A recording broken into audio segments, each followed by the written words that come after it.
Hello everyone. आप सब कैसे हैं? मैं उम्मीद करता हूं कि बहुत अच्छे होंगे और अपनी पढ़ाई को बहुत अच्छे से कर रहे होंगे। मैं आकाश कुमार बढ़ाना आईसीटी वर्चुअल क्लासरूम में आपका बहुत बहुत स्वागत करता हूं मेरे प्यारे बच्चों। जैसा आपको पता है मेरे प्यारे बच्चों, बेसिकली हमारी आपका जो है 11वीं क्लास है और इसी 11वीं क्लास के अंतर्गत मेरे प्यारे बच्चों हम लोग आपका बात कर रहे थे ज्योग्राफी की। और ज्योग्राफी में आप देख रहे थे वायुमंडलीय परिसंचरण प्रणाली एवं मौसम प्रणाली के विषय में हम पढ़ रहे थे। सबसे पहले हमने एटमॉस्फेयर को देखा कि एटमॉस्फेरिक प्रेशर क्या है, उसको देखा। फिर मैंने आपको बताया था, आगे बताया है मैंने कि इसको मापते किस में है। तो मैंने आपको बताया इसकी दो यूनिट है। एक तो हम इसको मापते हैं मिली बार में। कहाँ मापते हैं? मिली बार। दूसरा है हम इसको पास्कल में भी मापते हैं। तो दो यूनिट है इसको मापने के लिए, मिली बार और पास्कल। याद रहेगा, इन दोनों यूनिट में हम इसको मेजरमेंट करते हैं। ठीक है। तो समदाब रेखाएं क्या है, दाब प्रवणता क्या है, पवन क्या है, जेड स्ट्रीम क्या है। ठीक है।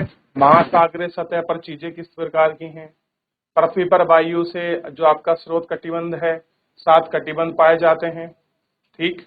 वायु गर्म होकर ऊपर की तरफ और आपका ठंडी होकर नीचे बैठती है। ठीक, गर्म होकर ही फैलती है। पृथ्वी पर 7 कटिबंध कौन से हैं? तो पहला है विषुवतीय निम्न वायुदाब पेटी, यानी कि इक्वेटोरियल लो प्रेशर बेल्ट, जो कहाँ बनती है? 0 से 5 के बीच बनती है। उसके बीच आपने देखा उपध्रुवीय निम्न आपका वायुदाब पेटी। तो ये पेटी दोनों गोलार्धों में बनेगी, नॉर्थ और साउथ में। तो केवल ये ऐसी बेल्ट है जो केवल एक जगह बन रही है, क्योंकि सेंटर पॉइंट पर, ऐसे मानिए 0 से 5 जो है वो पृथ्वी का बीचों बीच का क्षेत्र है। बाकी सब पर क्या है आपका?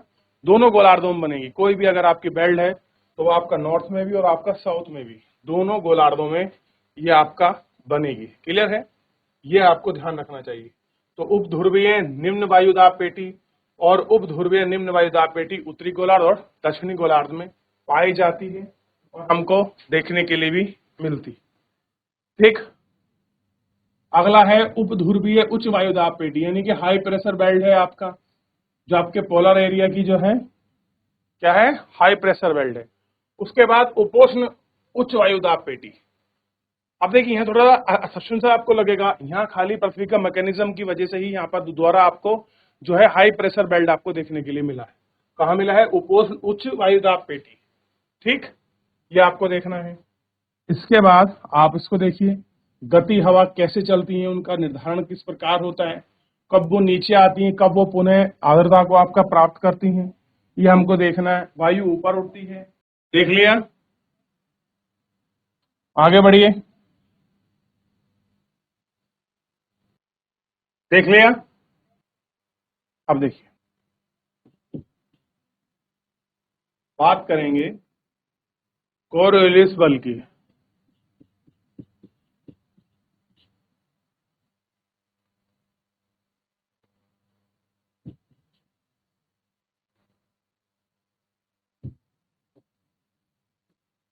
देखिए, पृथ्वी का अपने अक्ष पर घूर्णन घूर्णन पवनों की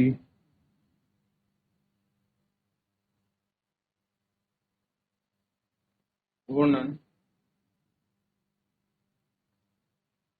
घूर्णन पवनों की दिशा को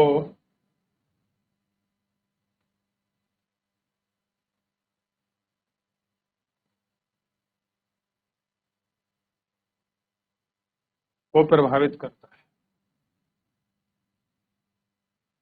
कण प्रभावित करता है।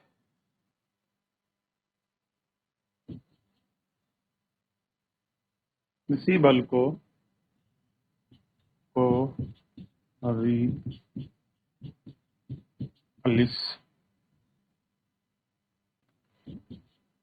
बल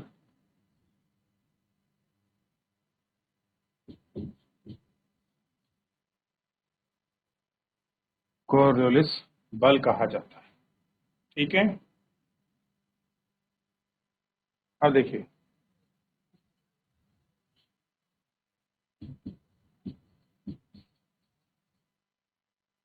उत्तरी गोलार्ध में पवन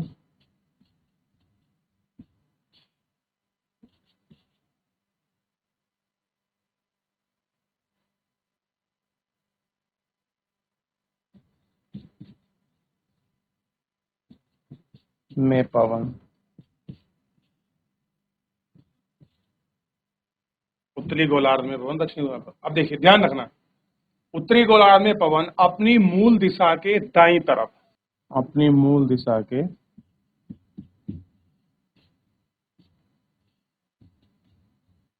दाईं तरफ, और यहाँ बाएं तरफ।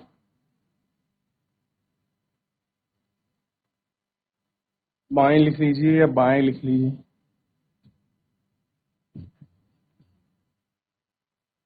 बाएं तरफ, बाएं तरफ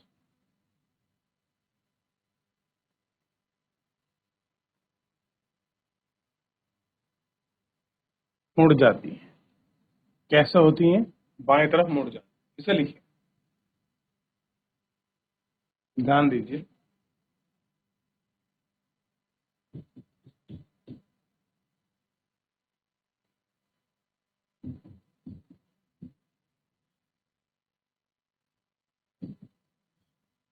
कोरियोलिस बल अक्षांशों के कोण के सीधे,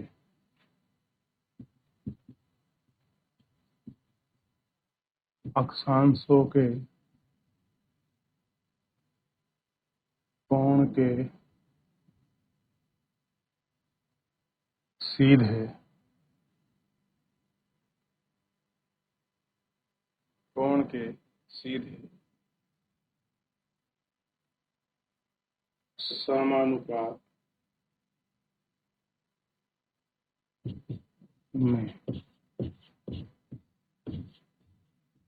में बढ़ता है, सीधा समानुपात में बढ़ता है।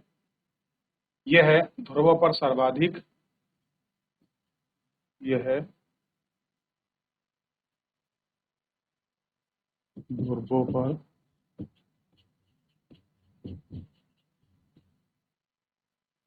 सर्वाधिक और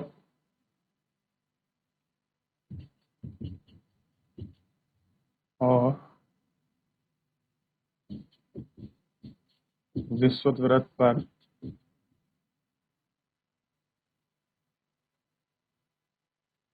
शून्य रहता है। शून्य को आप अनुपस्थित भी लिख सकते हैं कि ये अनुपस्थित रहता है। तो यहां पर क्या होगा? जो बल है, तो ध्यान दीजिए, ये जो ध्रुवीय क्षेत्र है यहां पर कैसा होगा? सर्वाधिक होगा। और यहां पर कैसा होगा? शून्य होगा। ठीक, ये हमको ध्यान देना। उत्तरी गोलार्ध में कैसे मुड़ेंगी हवा? इस प्रकार। यहां कैसे मुड़ेंगी?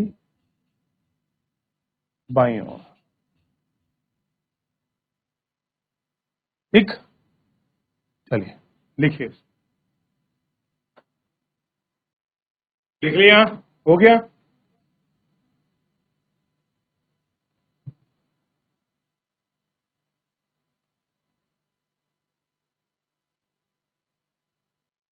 हो गया?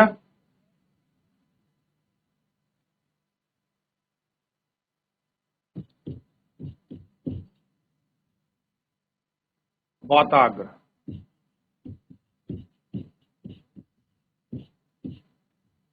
फ्रंट्स कहते, क्या कहते हैं? फ्रंट्स। जब दो विभिन्न विभिन्न प्रकार की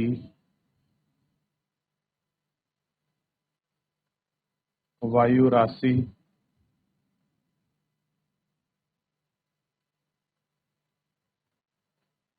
आपस में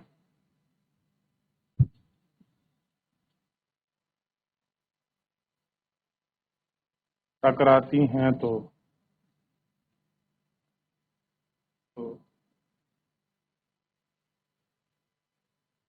उनके मध्य क्षेत्र को वाताग्र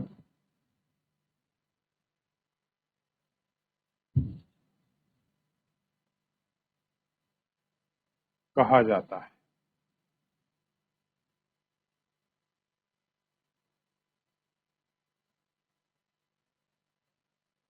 वाताग्र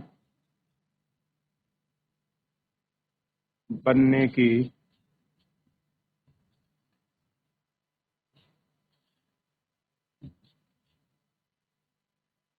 प्रक्रिया को वाताग्र जनन कहते हैं।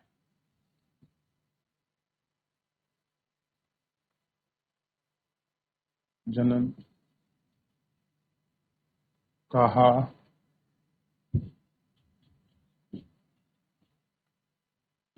जाता है। ये प्रमुख चार प्रकार के होते हैं।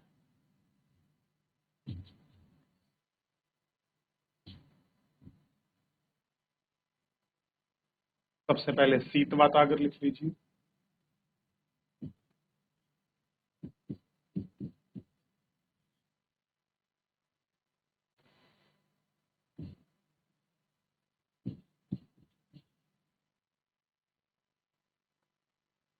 उसके बाद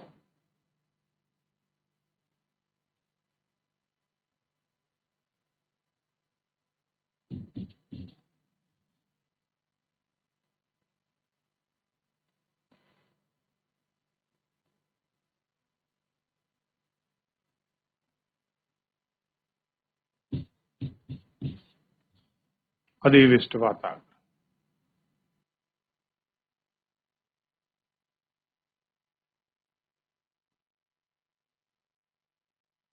जब शीतल वायु राशि उष्ण वायु राशि को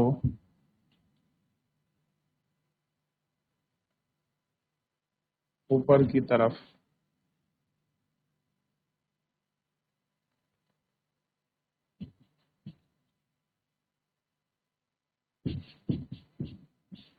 धकेलती है तो शीत वाताग्र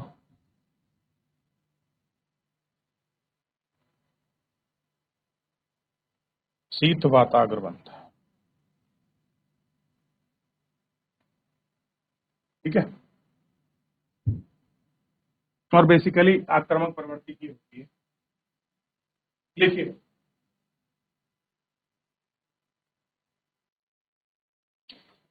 इसको कॉपी करें, आगे बढ़ गए आप लोग। शीत वाताग्र, उष्ण वाताग्र, अचर वाताग्र, अधिविष्ट वाताग्र।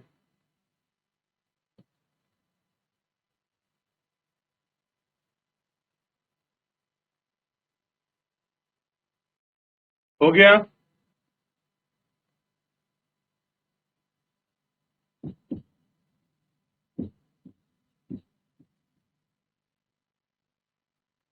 चक्रवात तथा प्रति चक्रवात, चक्रवात तथा प्रति चक्रवात पवनों की दिशा का प्रारूप। पवनों की दिशा का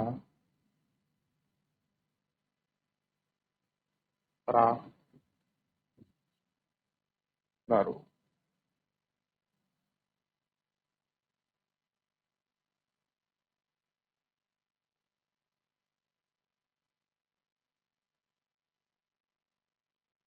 दाब पद्धति, केंद्र में दाब की दिशा, केंद्र में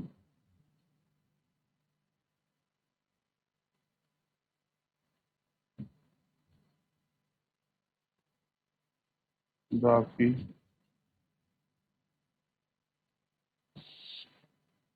की दिशा,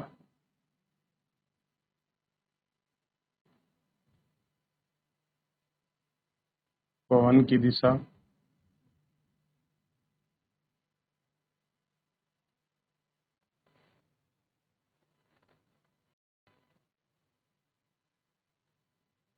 उत्तरी गोलार्ध, और यहाँ है आपका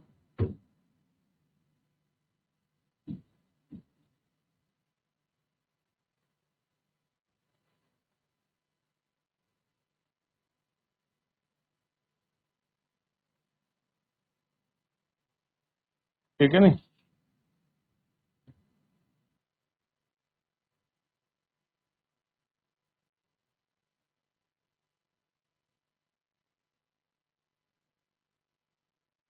ठीक है, चलिए चक्रवात केंद्र में कैसा रहेगा, निम्न दाब, लो प्रेशर।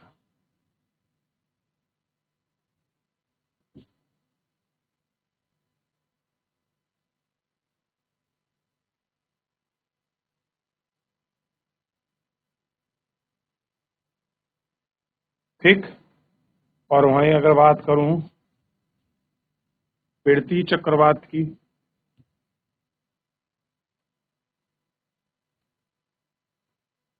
यहाँ क्या रहेगा, उच्च दाब, हाई प्रेशर।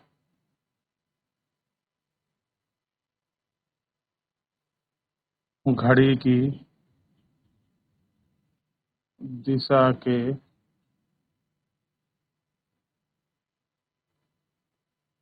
विपरीत,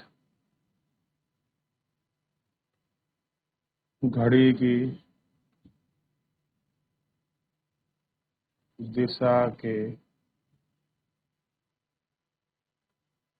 अनुरूप, ये चक्रवात है उत्तरी गोलार्ध में। ये क्या है, यहाँ होगा घड़ी की दिशा के अनुरूप, घड़ी की दिशा के विपरीत। ये चक्रवात और पृथ्वी चक्रवात में मैंने आपको शॉर्ट की तरह बिल्कुल लिखवा दिया। अगर केंद्र में निम्न दाब है तो बाहर क्या होगा, उच्च दाब, और अगर केंद्र में हाई प्रेशर है तो बाहर क्या होगा, लो प्रेशर। इस तरीके से आपको याद रखने में आसान।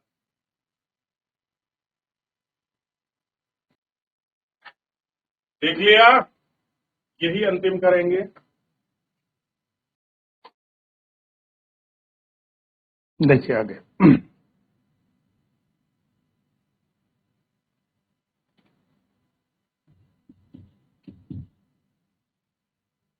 वायुमंडल का सामान्य परिसंचरण।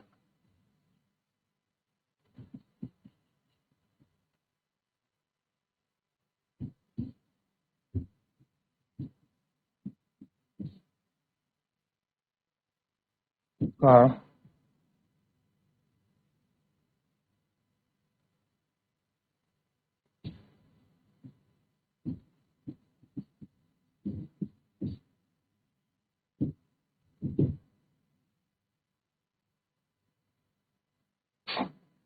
पहला देखिए, वायुमंडल का सामान्य परिसंचरण।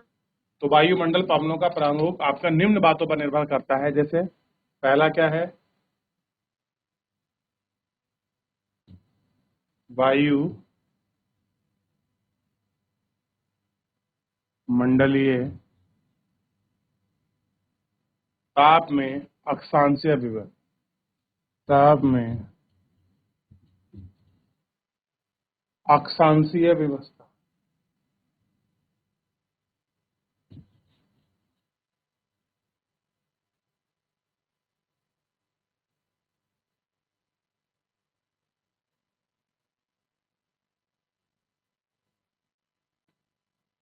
दूसरा देखिए,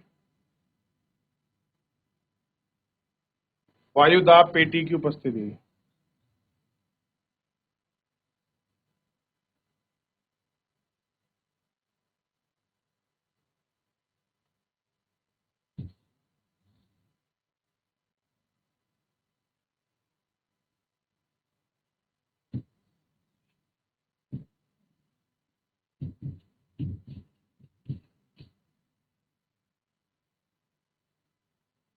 वायुदाब पेटी की उपस्थिति। वायुदाब पेटी का सौर विकिरण के साथ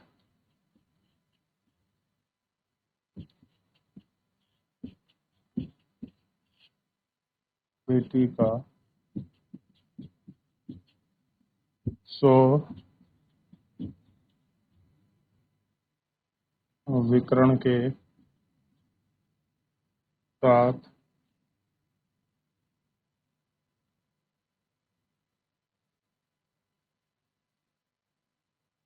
विस्थापन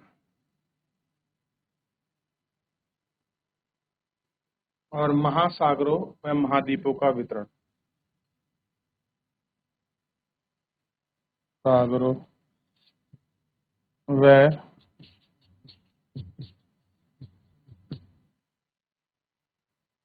महाद्वीपों का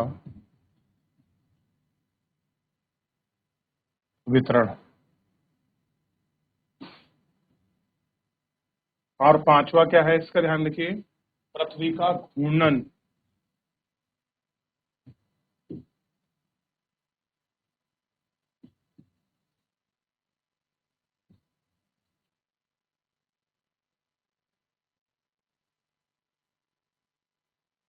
तो इस प्रकार से यह पृथ्वी के सामान्य परिसंचरण है, जो वायुमंडल में जो एयर प्रेशर जो बेल्ट शिफ्ट होती है, टेम्परेचर, प्रेशर, जो आपका सागर और लैंड का डिस्ट्रीब्यूशन है उसके बेसिस पर होती है। तो फिलहाल मेरे प्यारे बच्चों आज के लिए इतना ही, मिलते हैं नेक्स्ट लेक्चर में। तब तक अपना ध्यान रखिए, स्वस्थ रहिए और मुझसे जुड़ने के लिए आपका बहुत बहुत धन्यवाद।